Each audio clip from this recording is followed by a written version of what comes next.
Let me introduce you to the topic I want to cover today, which is pretty broad, and I'll try to be very brief because the events are kind of, it's hard to be on the curve. Generally, we're all behind the curve, given what's happening if you don't read the last news of the very morning you are speaking. But I think the three things I want to focus on is technology, resources, and finance from the perspective of China's power in the world.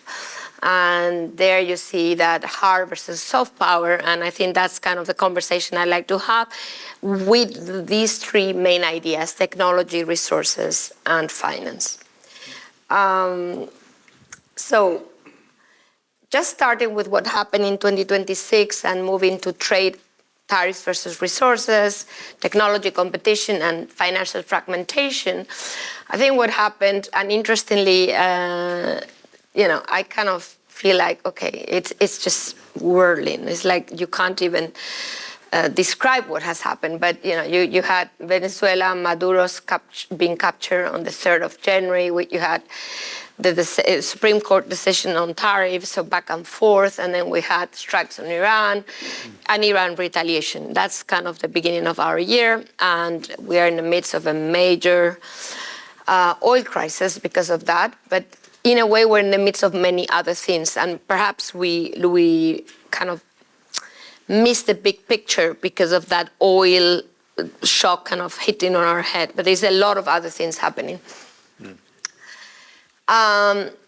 Because I do work in an investment bank, I just want to tell you that no matter what you read on the front page of today's newspaper, last Monday was worse. And I think that's quite important. When you look at the market reaction of, the bombing of Kark or even, what may come, what the market may be anticipating less, it seems to indicate that, the worst was really a week ago and that we may find some potential solutions.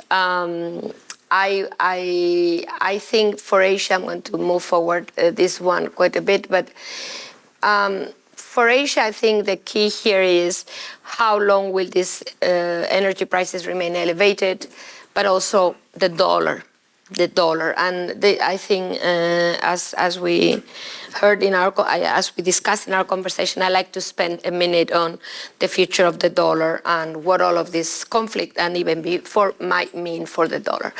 Of course, before that, out of that, line of things which happened from Venezuela to Iran's retaliation, and since this weekend, the doubling down from the US, is there any way that something could come next in Asia? And I think a very focal point, obviously, is Taiwan, and I won't talk about that, but questions will come later, because this is something that is first at the core of my heart, because I spend a lot of time in Taiwan, and secondly, because I do think it's crucial for Asia and for the world. And I do think all of these events we've seen are not fully detached from Taiwan. We could talk about why. So if we start from trade fragmentation, I think the key, no matter the announcement by USTR of this investigation 301 on excess capacity and so on, I still think this is not the year of the tariffs. This is the year of resources. I think that's where the US is going to put most of its effort. And for now, at least, unless things go really wrongly with this meeting on the 31st of March in Beijing, which could happen according to the news today, I think that investigation will remain subdued. It's something for Trump to bring some leverage to Beijing, but I don't think tariffs will go back to where they were. And by the way, the best, kind of the biggest beneficiary of the Supreme Court's decision is by all means China. So there you go. We do have that kind of relative advantage, again, assuming that we won't get that the US will not really meddle too much on this 301 investigation. On resources, so I'm going to move to resources. On resources, one could in principle argue, well, this is one that Trump is pushing for many reasons. Oil is needed for the AI revolution, but also because probably by now Trump has realized that around 37% of China's oil imports are below market prices. 4% were below market prices. 4% Venezuela, 13% Iran, through Malaysia, Indonesia, Iraq, but anyway, getting to China at very discounted prices, and of course Russia. If you put all of that together, it's between 37 and 40%, as much as the whole Gulf. So that's a cheap bill, if you want, for China that I think Trump wants to change in a nutshell. And I'm sure there's many other reasons for Trump to have taken this decision on Iran, but I don't think this is irrelevant. Kind of changing the terms of trade, if you want, we economists would say. The cost of energy for China, while you can, because China is moving very fast into, obviously, the green transition. So there is kind of a window of opportunity where China still depends on gas, still depends on oil, where you can actually increase worsen that comparative advantage. It so happens, though, that China is not the most exposed to energy, to gas and oil from the Strait of Hormuz. If anything, it's Japan and South Korea, and there's countries that are even more exposed. Thailand, for example, 85%, you name it. So on top of that, although, of course, Japan has the highest level of strategic resources, China's numbers there pale because we are not even including commercial strategic resources. So actually, it could be so much better, to be frank. And on top of that, we all know China has Russia and China has coal. So, in my view, arguing that Iran's shock will massively hamper China's ability to, whether it's, to mobilize its industry or, run out of, or make it much more expensive, I frankly doubt it. I actually think that there was probably an overestimation of how this would affect the Chinese economy, in my opinion. And in a way, the market agrees with that opinion because China has barely budged in terms of stock market prices, and the RMB has even appreciated after last Monday. So, it started really badly, but I think the market kind of figured that the shock would not be so big. On top of that, this is not only about oil, it's also about critical raw materials. And we all know that China is well placed. These are reserves of critical raw materials. So you see manganese, so 50% is in China, rare earths slightly less, but you can see a lot of red out there. And if you move to refining, something that Japanese know better than me, the red color starts dominating pretty much, except for nickel, but as everybody knows, nickel mines in Indonesia, which is that color, are also dominated by China. So if you actually were to include the control of the mines and the local refiner being controlled by China, you would have even a redder map than what you have there. This is another very important issue because beyond the negotiations that may happen at the G7, I actually think that if Trump, manages to control somehow these oil resources, imagine that things go well, I think next could be critical raw materials. So any rock state in the region, you can think of Myanmar. So this quest for resources in a violent way could not stop with oil. So for me, we should be ready for a lot of conflicts, whether directly or indirectly, for search of resources. And this is simply because when you look at this map, reserves of rare earth elements as of total reserves, and you see China and the US, the map is so much worse than below market oil, if you see what I mean, and is increasingly important. So that's why I think the US is not going to stop on oil. in a nutshell. And that's why I think the world trade-wise, route-wise, meaning geographical routes, will be more and more fragmented. If you think about what's happening with the Strait of Hormuz, so Chinese vessels going through, we had the first Indian vessel this weekend, you can already see that routes can also become fragmented in their use. And that is a very, very difficult thing for us to understand only a couple of years ago. So I do think countries and the US in particular, are going to search for control of beyond oil, but also additional control of routes. The Panama Canal is the best example we have, but there could be others. And I think we need to map the routes and figure out who is where, who is dominating, can it be fragmented, etc. Yeah, I'll be on time. So I'm going to skip nickel and move to technological competition. So this is some work. This is brand new in the sense that we wrote a paper, that's Bruegel work, but we republished at Natixis, on the dominance of critical technologies, AI, semiconductors, and quantum, to see where the US was versus China and Europe. And we use not every patent, but only the most relevant patents, those that would have been used repeatedly for a new strand of technology in these three areas. And when we finished this work, which was early 2025, the US was dominating, especially quantum, hugely, and even in AI. We replicated this recently, as recent as last week.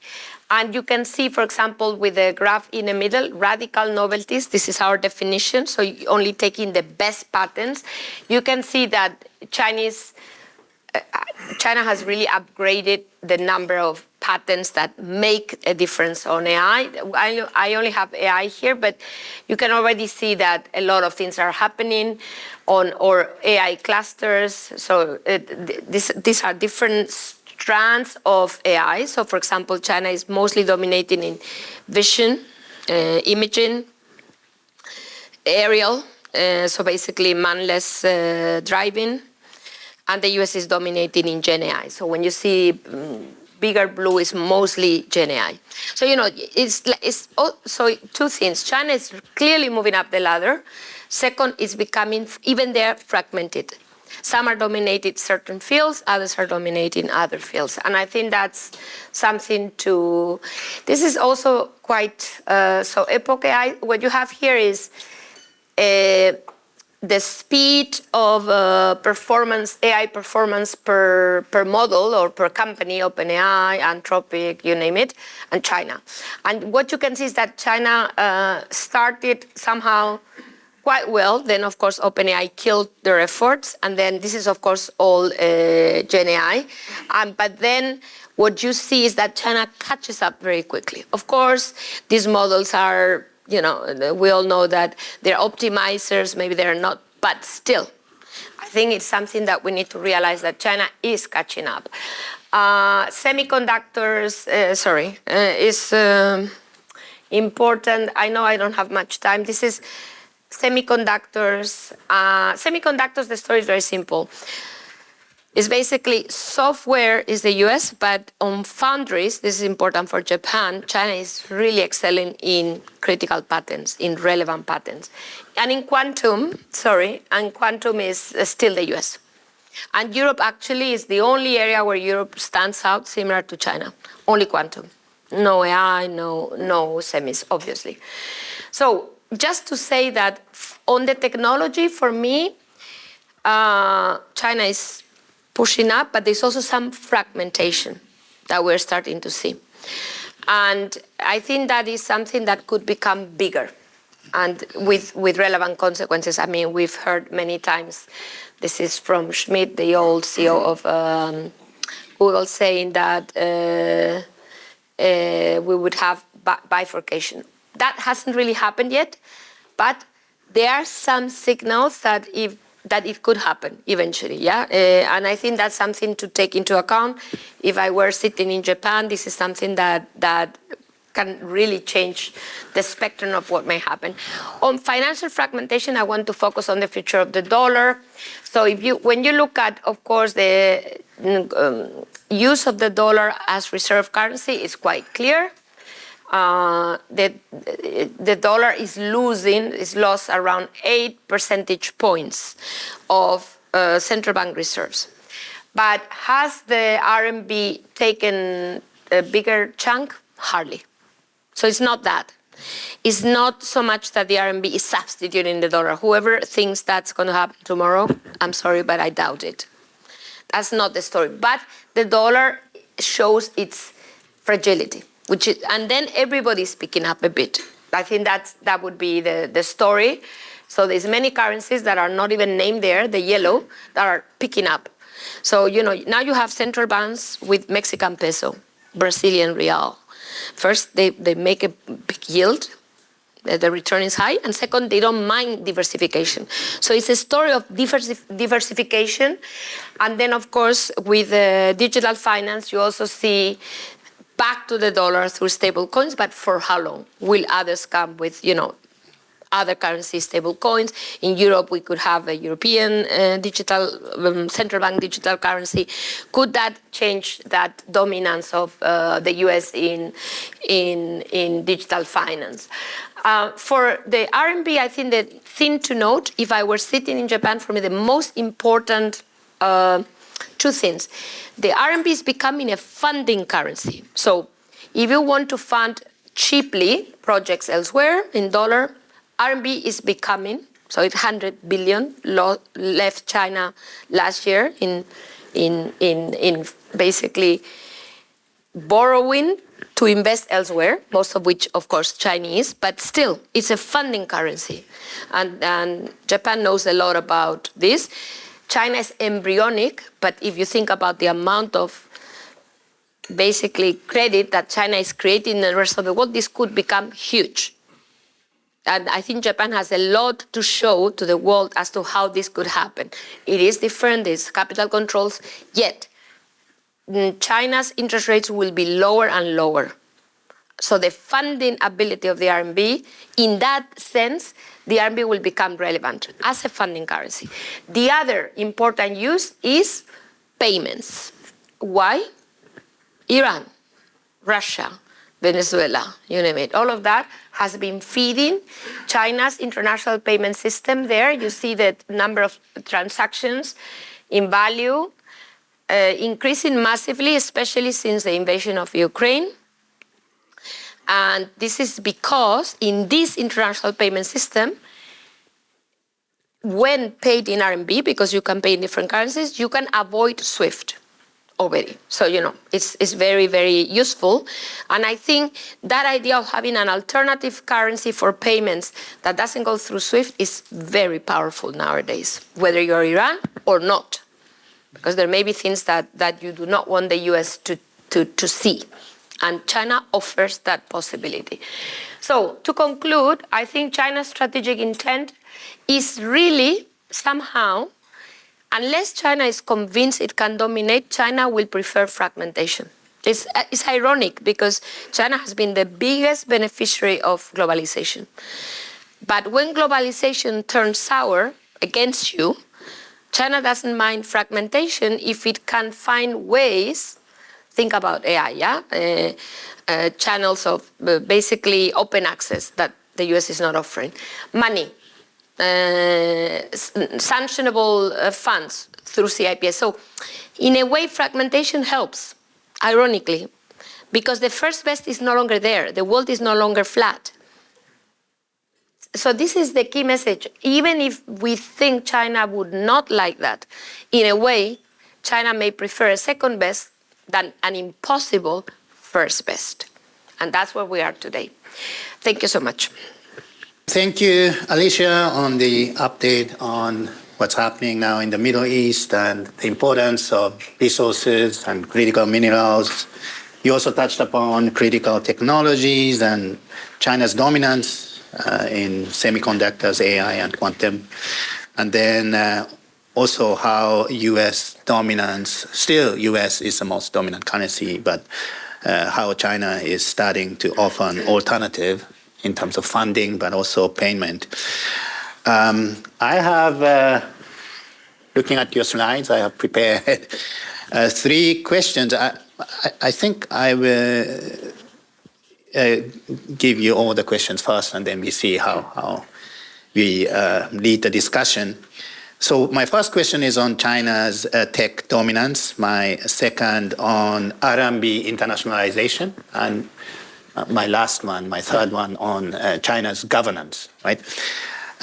So starting with China's tech dominance, we know how, how long China has planned for this with subsidy and very long time horizons, and now these things are bearing fruits. At the same time, let's give an example, like an EV industry. We know in China there's more than 120 EV car manufacturers, and they're not making profit. I saw a prediction that even BYD, which is the most dominant one, only going to start making profit in 2035, which is 10 years ahead of time. So it seems to me that is a massive capital misallocation in a way. And obviously, if you run an economy that has 1.4 billion people, it's not enough just to have a very dominant tech sector. The rest of the macro economy has to play together to make it sustainable. And there are even some skeptics that say, China does look like a Soviet Union, and there were times that Soviet Union was ahead of United States in critical technologies, and I'm sure back then I wasn't alive, but the people are worrying about whether US is going to be dominant or Soviet Union. So I want to know your view on that. My second question is on RMB internationalizations. I have a study with my PhD students on how US dominance is sustained.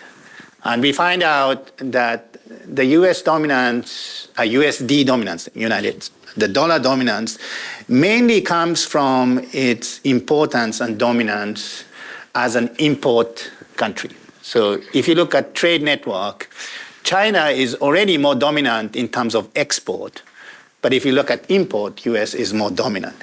And that tells me about limitation of not just China, but also Japan and other countries in East Asia, limitation of the export-oriented growth strategy. Right?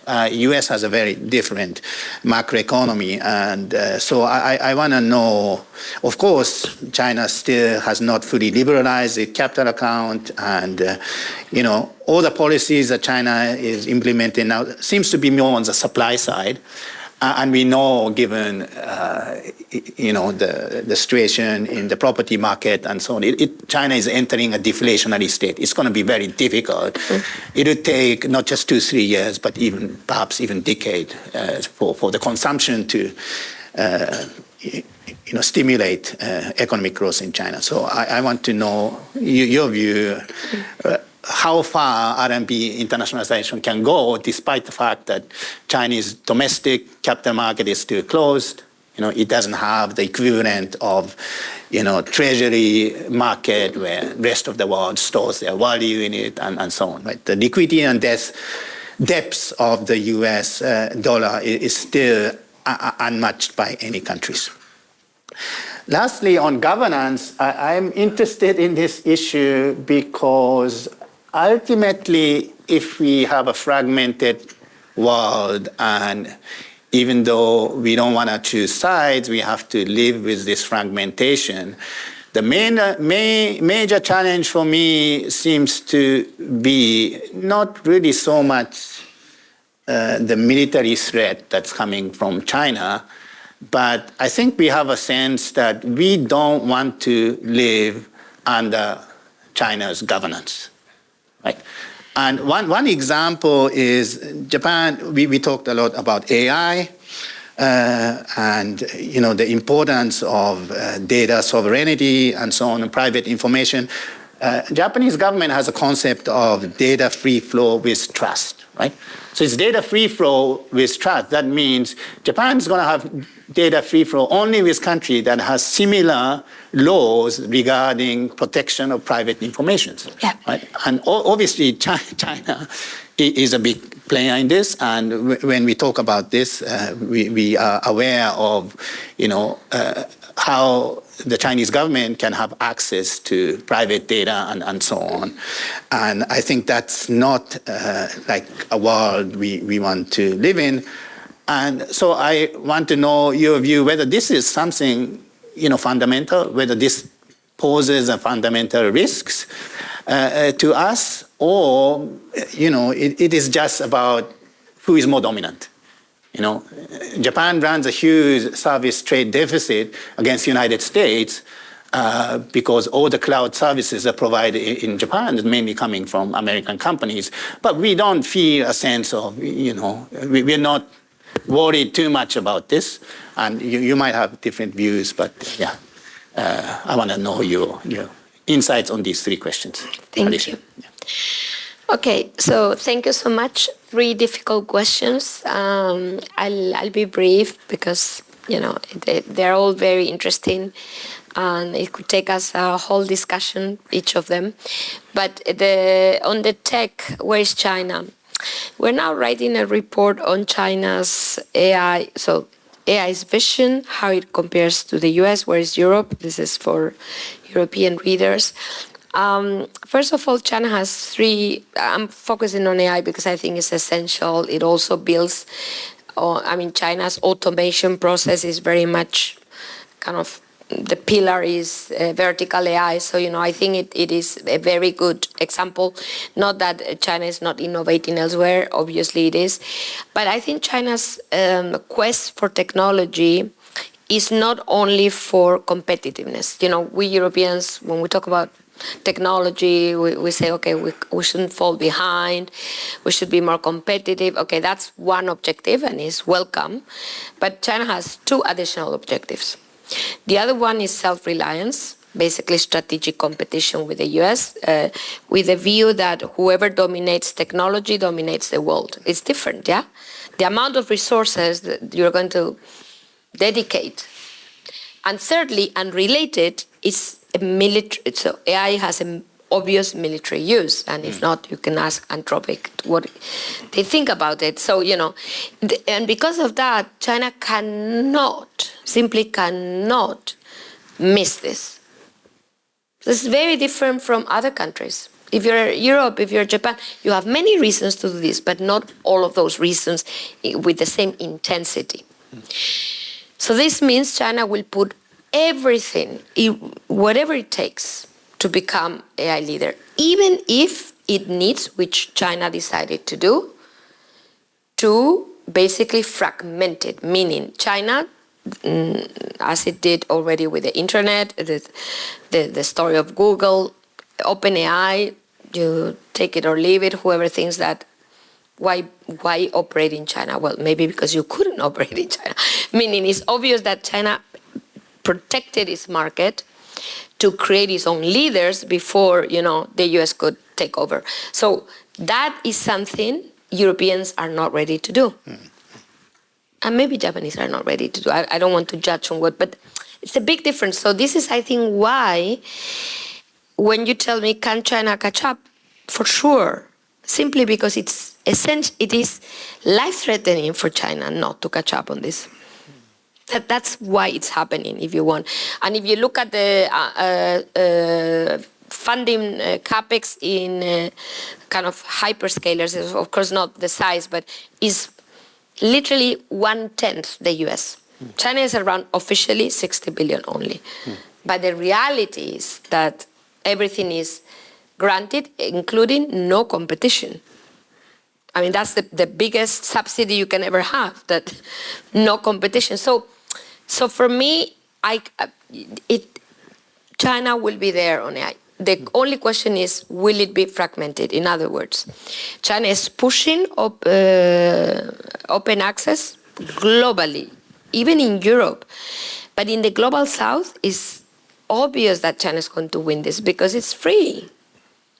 And then when you have a lot of users and a lot of data, wow, I mean, good luck, you know. And if still not good enough, it will be fragmented. Standards. China is already pushing, by the way, I don't know about Japan, but I can tell you because I was in Beijing with the European delegation, pushing Europe to jump on its global AI initiative. That's of course, the US is out. That already shows, this idea of bifurcation. It could be standards, it could be. So, in other words, I don't know who is going to be better, but I can tell you China will be there. How, whether it's in a fragmented way or, full domination, I don't know. I guess more in a fragmented way. That's for me so how it's working out. China eventually reaps the benefit of tech dominance by including, let's say, half of the world, that overcompensates the resource misallocation problem in China and so on. And you think that that's going to be sustainable? Okay, because put it this way, AI can only improve resource allocation. It may not improve it as much as if they had used the very, very best technology, which, by the way, in my graph shows that the difference is shrinking. So what they're losing, I'm not saying they're not losing anything, but by having their own technology, applying it vertically to their industry, automating, it's hard for me to tell they will lose. In relative terms, maybe if the US manages to automate the whole industry, maybe the US will do slightly better, but they have to do a lot more. So it's hard for me. Now, that's AI. Your second question is trickier because that's mostly about, before I move to the dollar, but very quickly, it's about China's economic model. That's a different ballgame. I've been for many years very pessimistic about China's economic model. So what I'm telling you about AI is not what I think about the Chinese economy, because these are two different things. Exactly. But I think for me, these two questions are also related because when we pay attention to this dynamic sector in China that receives a lot of state subsidy, right? That's probably less than 10% of China's GDP. Yeah, correct. Whereas you have 90% of the rest that are now really suppressed and going bankrupt and. Yes, but it depends on your objective. So what is China's ultimate objective? The welfare of, income distribution, what is it? Common prosperity? I doubt it. I really doubt it, because if that were my objective, I would not be putting all of that money, 7% growth in R&D out of a 4% fiscal deficit, when I know that I need the money for something else, for pensions, I wouldn't do that. So that already shows you that that's not the objective. So, in other words, if you ask me, is China's consumption going to speed up? No way. No way. Is China's income distribution going to improve? No way. Or maybe forced by, I don't know. If as we know, and Japanese know better than me, not that billionaires are always treated very well, but that's a different topic. The point is, I don't think that's China's objective. And therefore, I think China believes, and this is very important for Japan as an export power, China believes that their way out is the rest of the world. This is the new mantra for China. When we Europeans go and say de-risking, they look at you and they tell you, China for the world. That's the opposite. It means you, European companies, export from China. China for the world, not de-risking from China. Yeah, it's the opposite. Why? Because what China wants is to attract all of these major companies, which make no money in China, for the reason you mentioned, involution, no profits, nobody's profitable. We wrote a paper called Growth Without Profits. Yeah, that says it all. That's China today. Growth without profits. And growth without wages, because the companies don't pay. I mean, Japan knows the story of how hard it is to get out of this vicious circle of lower and lower wages. China is there, big time. Wages in China, growing 5%, are growing 1%. End of 2025, 1%. And soon they will there will be nominal negative growth of wages, very likely, because companies have no profits. But now, how sustainable, your question? The rest of the world, China is not written in the 5-year plan because I don't think I wouldn't write it if I were them, but the target is there, 45% of global manufacturing capacity. Can you imagine? By the way, global manufacturing capacity, by definition, is zero-sum game because it is a share. Yeah, I mean, if China gets 45%, Europe cannot get, which is the new Industrial Accelerator Act, our new potential legislation. We want to have 20. No way, we cannot have 20 if China has 45 because nobody can increase the share. It's a share. Japan cannot increase the share if China gets to 45. It's impossible. So, that's China's objective with automation. Maybe they will introduce, I don't know what they're going to do with people because I don't know who is going to pay for these wages. Okay. That question, I agree, is very dangerous. Yeah. But to the point of seeing a revolution. Okay. So what does it tell us about RMB internationalization? Final, yeah. Well, you are totally right. The RMB, and this is the story of the yen, everybody knows, it's very hard to internationalize your currency if you don't owe money to people. That means you are an importer or you have a lot of external debt. China doesn't have either or, i.e., the RMB cannot substitute the dollar. That is clear. However, in a fragmented world, this is the Comecon. Of course, it's very different, but it gives you a sense. You can oblige countries to invoice in your currency. You can, and China does it. Or you can, in a way, if the US imposes sanctions, they are induced to invoice in the RMB because there is no better alternative. The RMB is the currency of the lack of alternatives. That's the way I call it. Not euro? No, because you have sanctions too. Euro has the same sanctions. Yeah. So in other words, the RMB can serve many purposes. Not every purpose. It won't be the dollar, at least not for the foreseeable future. Like the Russian bank started using CPIS. Of course, CIPS, South Africa. There's many things also you may want to trade that you don't want others to see. Not only sanctions. There's many things you would like to trade that are better paid in RMB. So that's not massive, but it is relevant. Okay. You have anything to say about my last point on governance? Governance, I agree. I quite agree. I've been agreeing for my whole life, but I never thought I would see what I'm seeing in the US. So what you say is true, but it's all relative. It's not absolute. It's relative. And if you travel in Europe, you will notice this very strongly, how worried Europeans are about the US. So again, that opens a wedge for China because yes, governance, but what about the other governance? And that is very dangerous because that was really the big advantage of the US. For me, this is a massive problem because it makes everything look the same, although it is not the same, to your point. It is not the same, but it may look the same. That's very dangerous for the world. Yeah. So what is for rest of us? How should we? Unite, and that's Julio Cesar. I don't know who said that. Who you know better, but for me, it really is the others. Yeah, where are the others? I mean, the others are much bigger if you think about it. Yeah, and it's not only I don't know.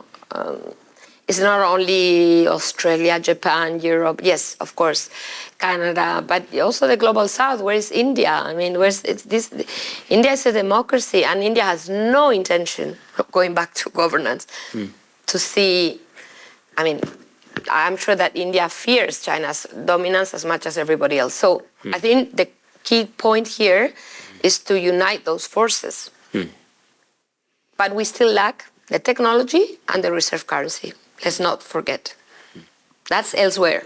I mean, not that we don't have technology, but neither of these others can really compete. So for me, some idea of a technological alliance among these other countries would be extremely important, because otherwise we'll always be stuck. There will be no way for us to do anything. The leverage, either China or the US, will be too huge for us to, yeah. All right, thank you very much. At this point, I would like to open the discussion to the floor. Thank you very much for a very interesting talk. Glenn Fukushima, one of the founding members of the Asia Society Japan Center.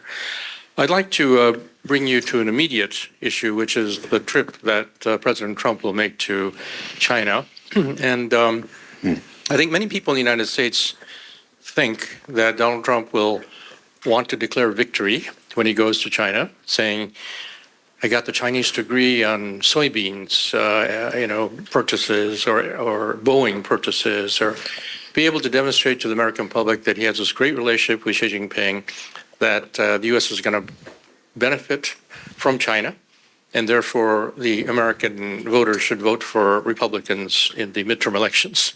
So I think that's what his basic mindset will be. The Chinese point of view, can you tell us about what you think Xi Jinping's expectations are and what he hopes to achieve through this meeting with the president? Well, if I can only tell you what friends, Chinese Academy of Social Sciences or people like that tell me that they're expecting. Whether that's what Xi Jinping is expecting is beyond my paycheck, but that's all I know. It's all about Taiwan. It's all about that's because in their mind, whatever they had to do to lower the additional fentanyl tariff of 10% is over, because, the Supreme Court gave it for free, 150 days, but they believe that Trump is so entangled in this Iran problem that that's the last thing that he would threaten with. At least that's their impression. So they don't take this 305 investigation seriously. They think they're much more resilient to this war than anybody is. And they also think that they've been kind not to further support Iran. Although, you could argue that Iran's drones, at least the components, if you think about Russia or Iran, I don't think Iran has the ability to fabricate a drone out of its own. Not even Taiwan. I think in Taiwan there's 2 companies able to non-red drones. So imagine Iran. But these are questions, not for me, for the U.S. administration. But in any event, the point is, supposedly, except for some specific support from Russia, there's no evidence of current support, supposedly. So I think China is what is it in for me? Yeah, because I could make your life much harder in this entanglement. And I think the price, and for me, the White House stopping the 11 billion arms sales to Taiwan recently is a very clear signal that this is in the making. I wouldn't say that that's full. Settlement on Taiwan. I don't think that's the case, because that's a big issue. But I think Trump will look, aside. And I don't think Taiwan will get any relevant military equipment anytime soon, frankly. And I think that's what China wants, at least, the isolation. This has consequences for Japan, which everybody realizes. But I do think China's big item on the agenda is isolation of Taiwan. Taiwan has elections, as everybody knows, local elections in November. I mean, the timing is very ripe, because that isolation has a big cost in terms of votes. Those are local elections, but they will signal that the DPP is over. Because I think it would be a terrible loss for the DPP if things continue like this. And that is something China wants to see. So I think that is extremely important, which also means that China will do whatever maybe not whatever, because I think what Trump wants is China to go and help open the Strait of Hormuz. Good luck. But China will fake it, in my view. will fake it, because it is so important for Xi to receive Trump not as a winner, because he will be still entangled in Iran. I don't think that's going to be over by the 31st of March. So Trump will basically look like if he even gets there, because we heard today that unless you help me, I'm not going. Let's see. But point is, I don't think he's going to look like a winner. And China will do its utmost for this not to be over by the 31st. So again, they may play around, send something. They have some already in Oman. They could, hang out. Trump goes to Beijing and he's trapped because he has nothing to offer, nothing to show. So I think that's China's game here, to get Trump to go. And then they ask for something. And I think that something is Taiwan, because the rest they have enough GPUs, basically either directly or indirectly through Singapore, directly, like what else can they ask for other than that? That for me, that's the point. It's like China doesn't need anything else. So you had a slide where you probably indicated that what's happening in the Middle East might spill over to this part of the world. How is that going to play out? Do you have any specific scenario? So I think, again, in the unlikely case that Trump manages to solve this issue, who knows, whatever, independently. I don't know why they asked China for help. I've seen this so many times. Look, the Europeans asked China for help during the European sovereign crisis. And since then, whenever I go to save, I will be told, yes, because we help Greece not default. I'm like, excuse me? But, it's like a small help becomes the help, So don't ask for help. Well, there you go. And I think China will sell something minimal as big help, so that Trump goes, So, sorry, what the rippling effects, That's your question.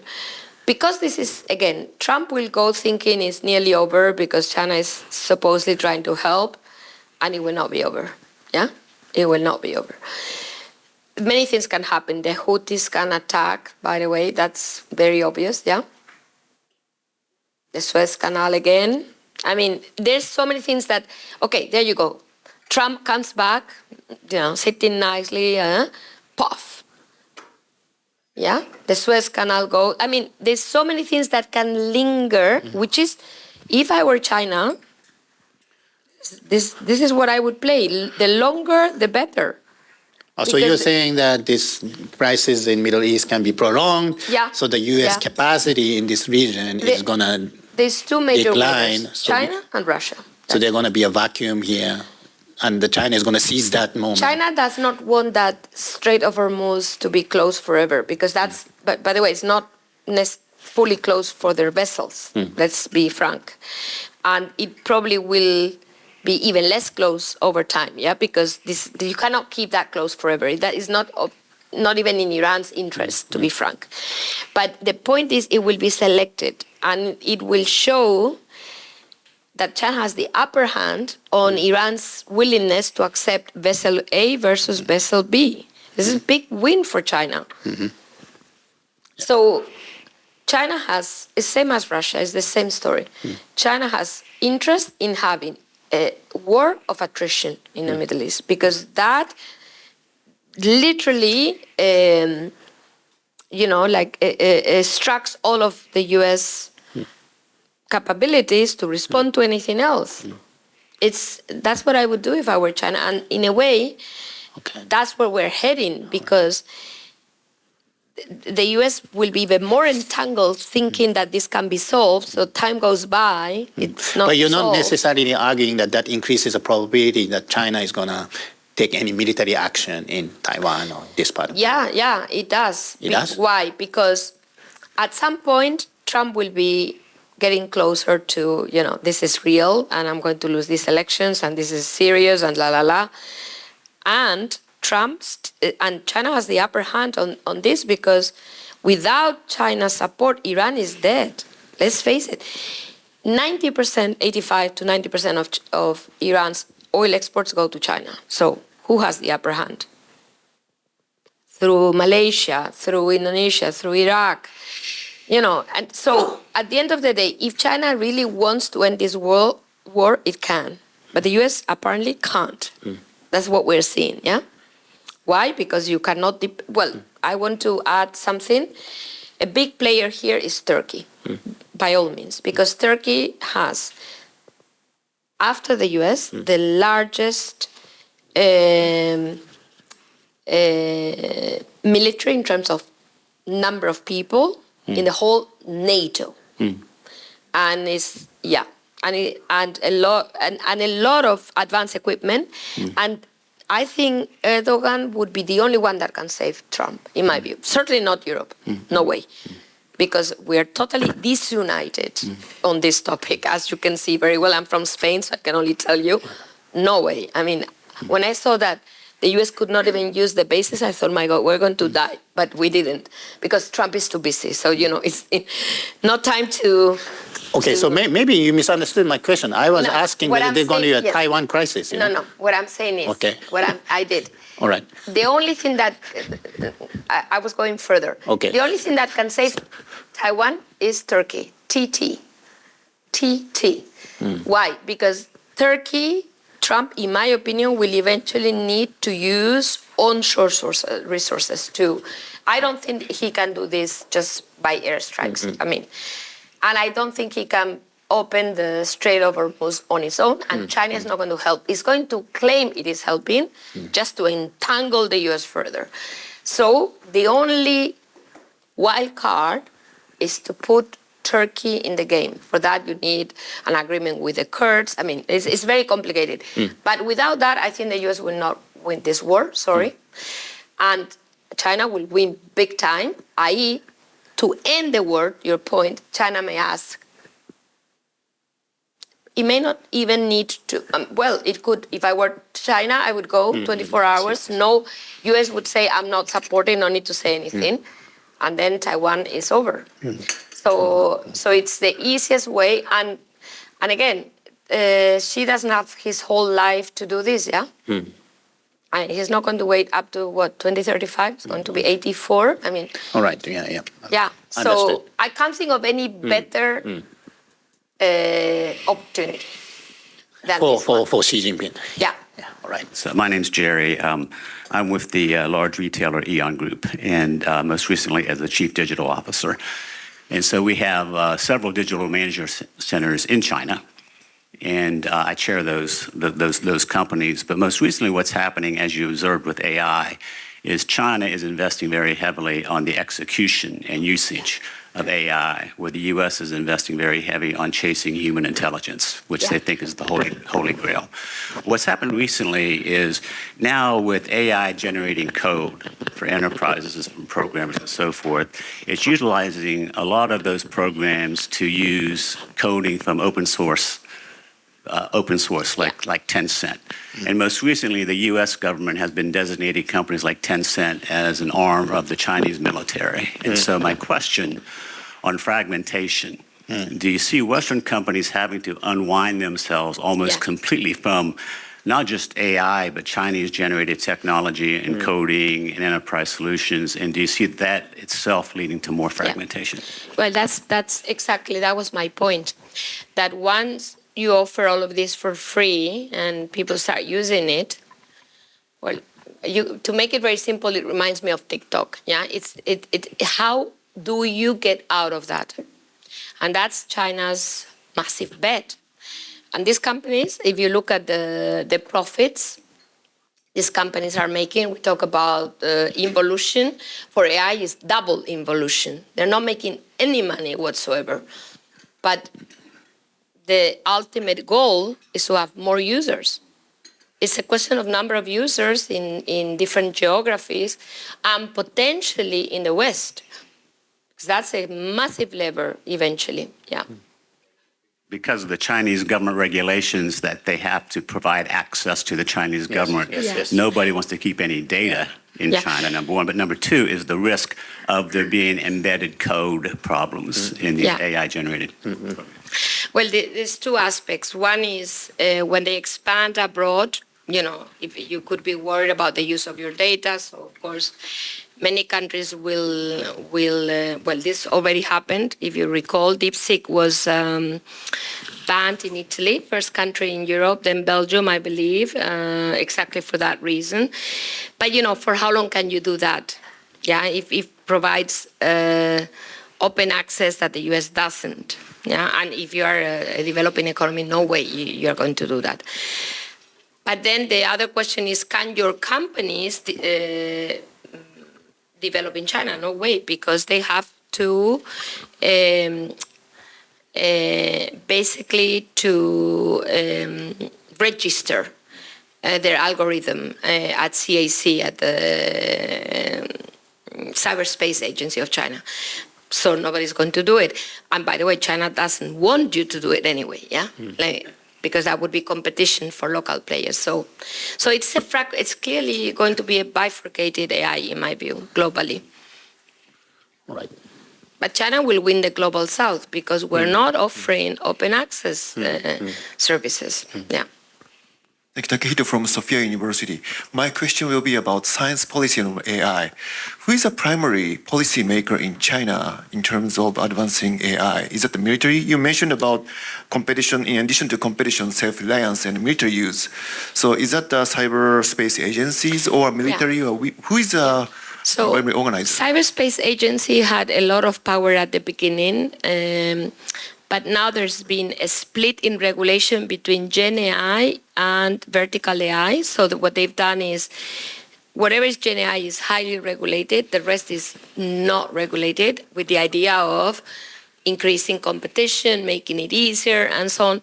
So CAC has lost a little bit of power, and then it's the Ministry of Science and Technology that is taking over.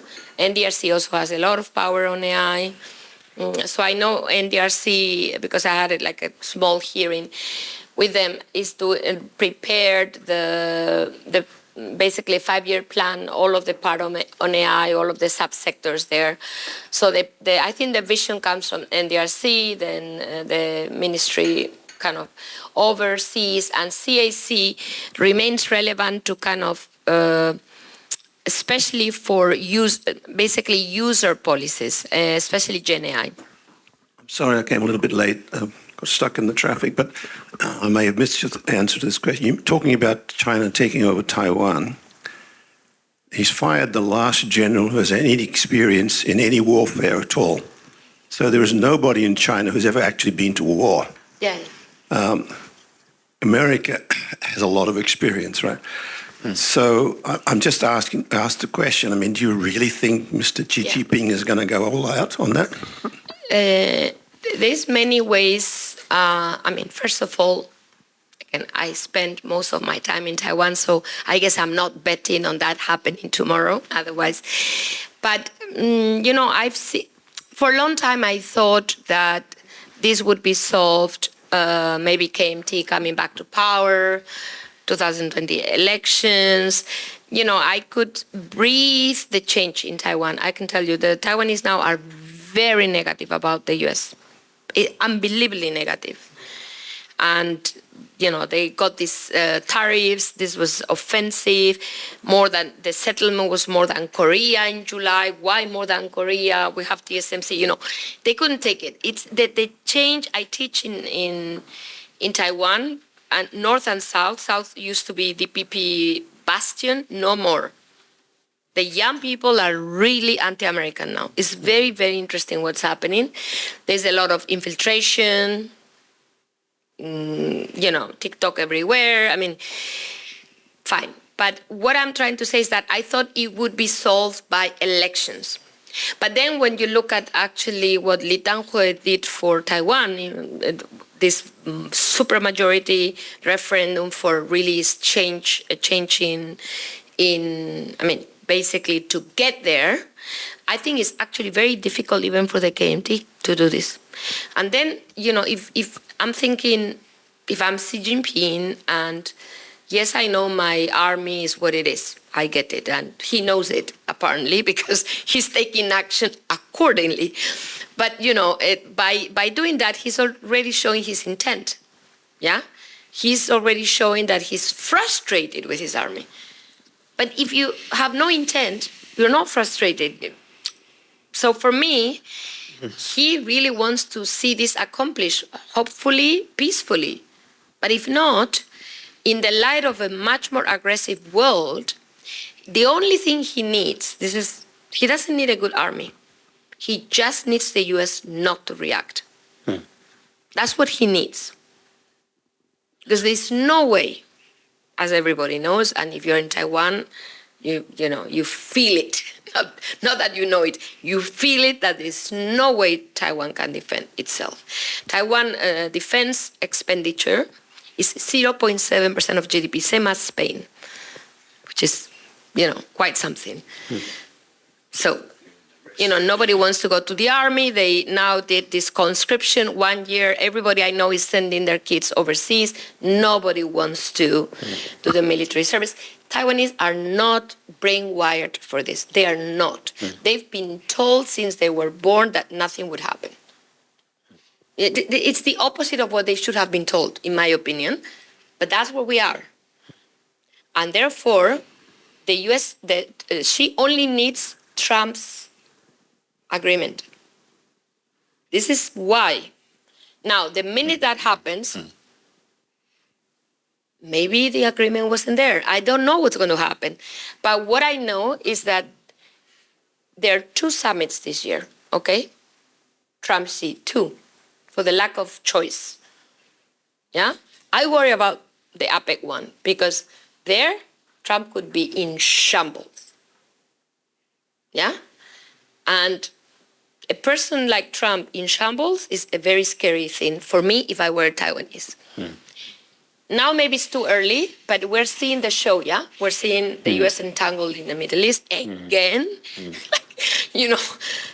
Wow, I've seen the story. So, it doesn't sound fine. And I know it's unlikely everything you're saying is correct. But again, you don't have many opportunities like this, yeah? You have Russia on your side. You have a Trump. You have Europe nowhere. Japan cannot do this on its own. It's like too big. It's too... So for me, if I were she, I would say, okay, how old I am?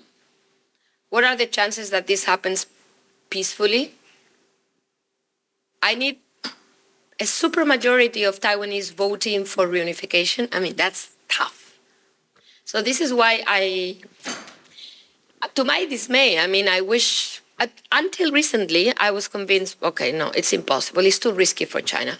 But when countries like the US take the level of risk the US has taken on Iran, your perception of risk also changes. Also changes because, how... And on top of that, if you watch social media in China, it's very scary. I remember Venezuela. There were a lot of videos saying, can we do that with La Inche? It's like, wow. They were thinking, the US can extract the president. We cannot do that. No, you can't, actually. Correct. But that's a weakness, because you show your weakness that you cannot do that. So, if you're running that country, maybe you want to show something, maybe not exactly that. But so for me, the risk is higher. That's all I can say. I don't know how high. Yeah. Right. Any other questions?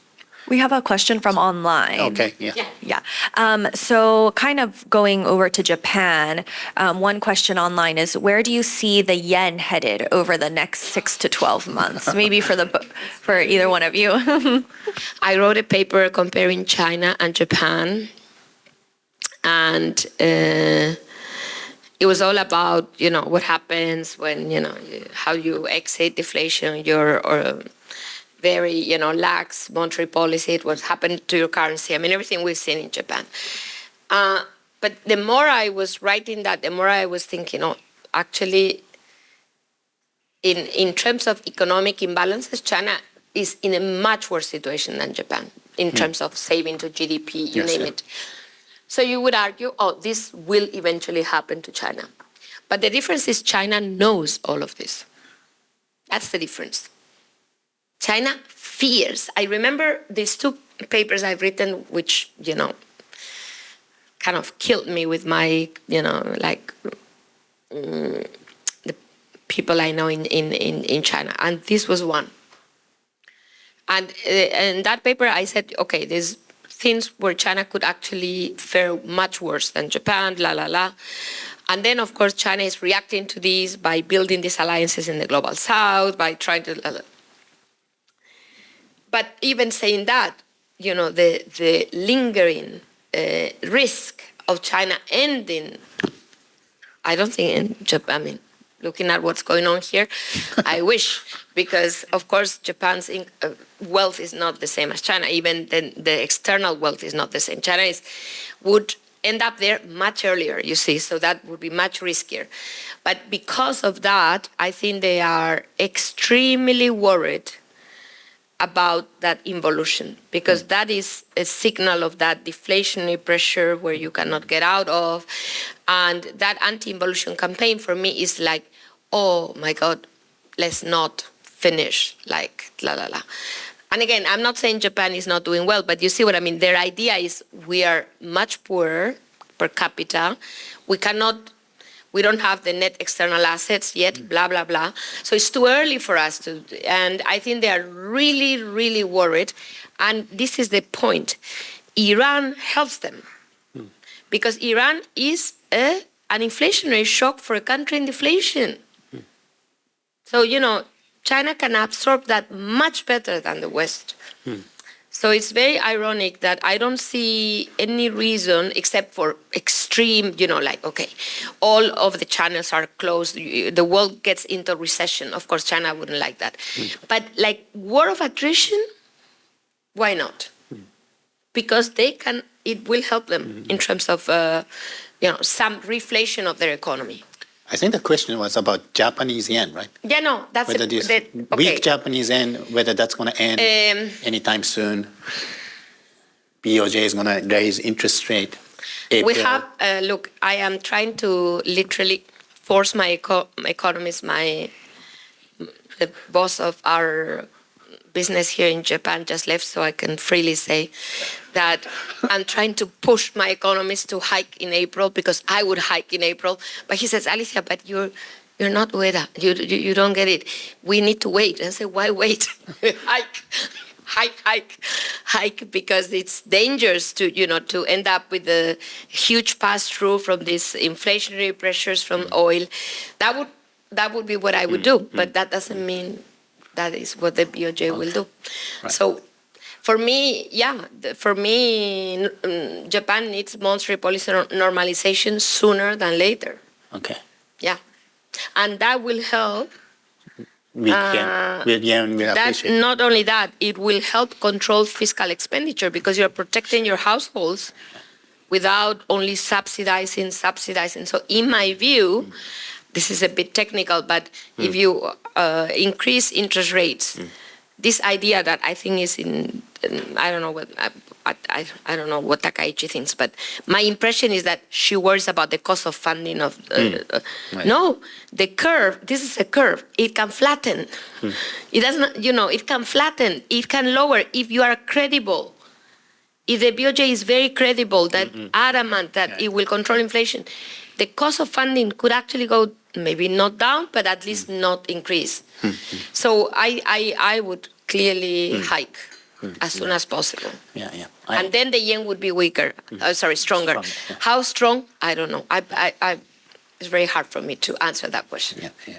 We now have almost 500 million Chinese over the age of 65 without a proper healthcare system.